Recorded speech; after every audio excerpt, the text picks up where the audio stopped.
अजित पवारांच्या जनसामान्य मेळाव्याला बारामतीत मोठी गर्दी, आपल्याच बालेकिल्ल्यात दादांचं शक्ती प्रदर्शन, दादा काय बोलणार याची उत्कंठा।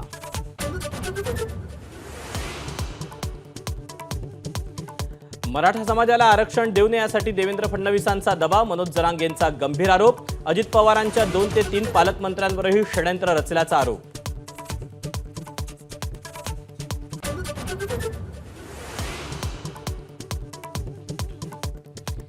मुंबई नाशिक महामार्गावर शहापूरजवळ 8 ते 10 किलोमीटरची वाहतूक कोंडी, मोठमोठाले खड्डे आणि रखडलेल्या उड्डाणपुलामुळे प्रवाशांचे आतोनात हाल।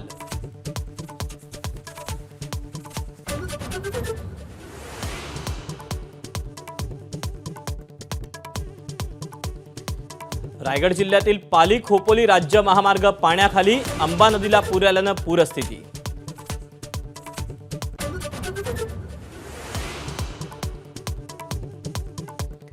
पुण्यातल्या कोयता गँगचा धुडगूस, गाड्यांची तोडफोड, नवी मुंबईत चड्डी बनियन गँग तर डोंबिवलीत तलवार गँग सक्रिय।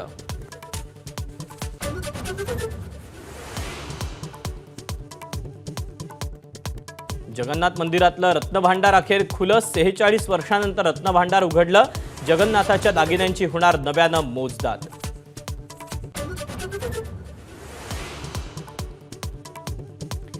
पुणेकरांना प्रतीक्षा असलेलं आंतरराष्ट्रीय विमानतळाचं नवं टर्मिनल अखेर आजपासून सुरू, दरवर्षी 90 लाख प्रवासी ये जा करण्याचा अंदाज, 1,500 प्रवासी करू शकणार एकाच वेळी वेटिंग।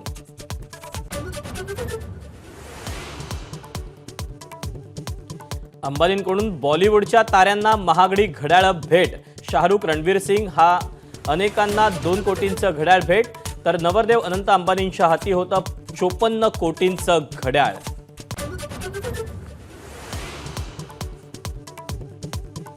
कॅन्सरशी लढा देणाऱ्या माजी कसोटीपटू अंशुमन गायकवाडांना बीसीसीआयकडून 1 कोटींची मदत, माजी कर्णधार कपिल देवच्या विनंतीनंतर बीसीसीआयकडून तातडीनं मदत।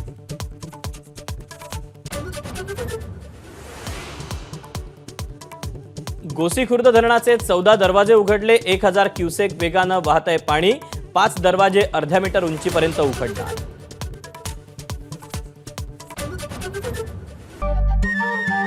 नमस्कार। मनसुद्धा तुझं ही वेगळ्याच प्रकारची मालिका तुम्हा सगळ्यांना खूप आवडली होती। याचा दुसरा सीझन कधी येणार अशी विचारणा झाली। प्रतीक्षा संपली आहे मित्रांनो, येतोय मनसुद्धा तुझाचा दुसरा सीझन। होई मनसुद्धा